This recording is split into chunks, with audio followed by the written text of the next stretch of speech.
পুরো হাতিয়াতে বিএনপি নেতাকর্মীরা, বিএনপি এবং আওয়ামী লীগের সন্ত্রাসীরা একটা তাণ্ডব চালাচ্ছে। তাণ্ডব প্রায় 5 শতাধিক, গত 4 দিনে 5 শতাধিক বাড়ি ঘরে হামলা করেছে, লুটপাট করেছে, দোকানপাটে হামলা করেছে, লুটপাট করেছে।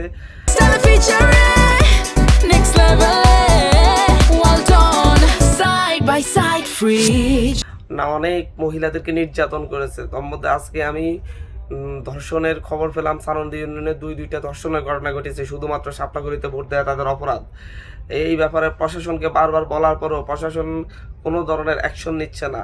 হাতিয়াতে অতি দ্রুত সেনাবাহিনী মোতায়েন করে অস্ত্র উদ্ধার করা দরকার। মানুষের, আমাদের নেতাকর্মীদের বাড়িতে, এনসিপি জামাতের নেতাকর্মীদের বাড়িতে গিয়ে হামলা করতেছে, অস্ত্রশস্ত্র নিয়ে, বগিদা নিয়ে, গুলি নিয়ে।